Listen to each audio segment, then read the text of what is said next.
What's up, everybody? Nick Dwyer back for the 10th inning with another episode of This Day in Sports History. In yesterday's episode, we saw the great Babe Ruth get his 2000th walk.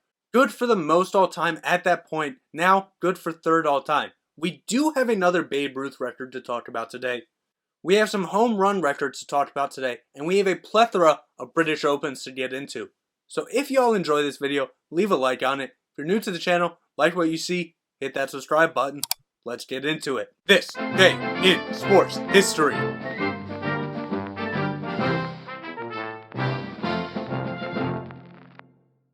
We start out today in 1878 at Wimbledon on the men's side. Frank Haddell would make his only Wimbledon appearance and win his only Wimbledon appearance, defeating defending champion Spencer Gore 7-5, 6-1, 9-7 in straight sets for his only major.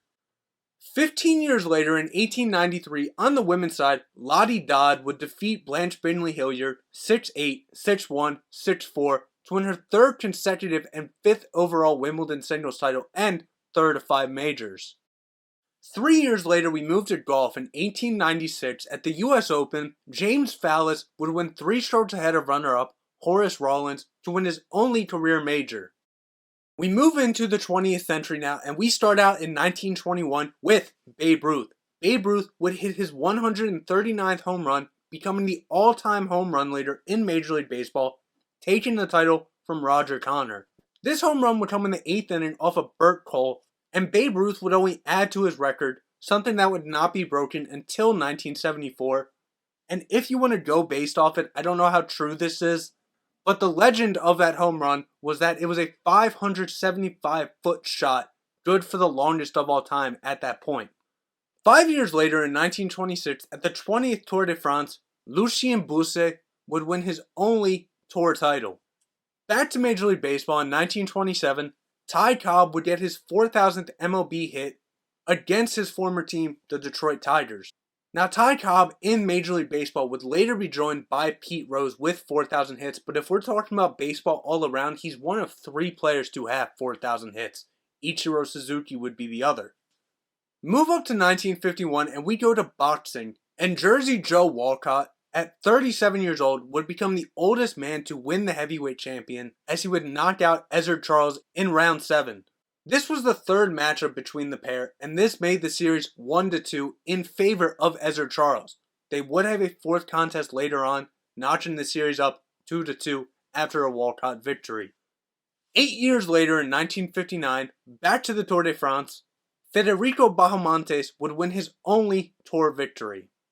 11 years later in 1970, Willie Mays would become the 10th baseball player to achieve 3,000 hits in the MLB, after getting a single through the 5 and 6 hole, shortstop and third baseman, off of Mike Wegener.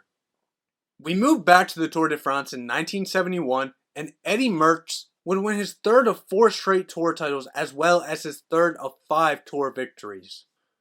5 years later in 1976, we stay at the Tour de France, and Lucien van Impe would get his only tour title. Also in 1976, we have a first, and Nadia Comaneci would become the first gymnast in Olympic history to score a perfect 10 at the Montreal Games in the uneven bars. Comaneci would go on to have 6 more perfect 10s in her gymnastics career.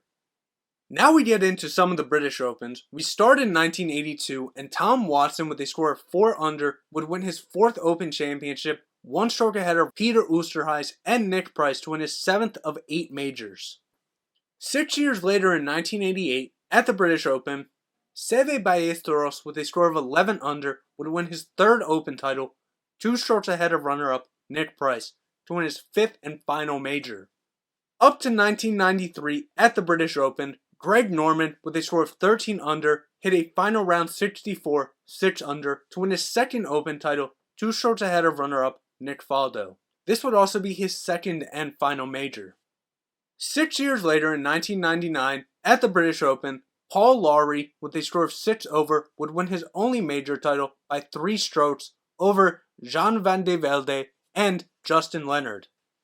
We take a break from the British Open, and also in 1999, in Major League Baseball, New York Yankees pitcher David Cone would become the 16th pitcher to throw a perfect game, 14 in the modern day, and 16th overall, in a 6-0 victory over the Montreal Expos. On the day, Cone, 9 innings pitched, 10 strikeouts. We end today off with 2 British Opens to talk about.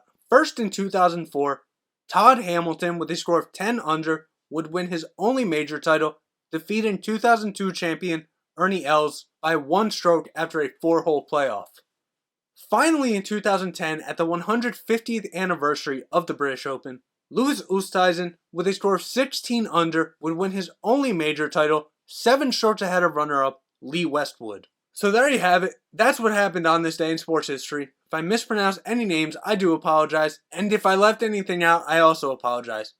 I hope everybody's having a great day. I will see you all tomorrow. Remember, you're strong enough to get through whatever you're going through right now. See you tomorrow for Nick Coach Wire and the 10th inning.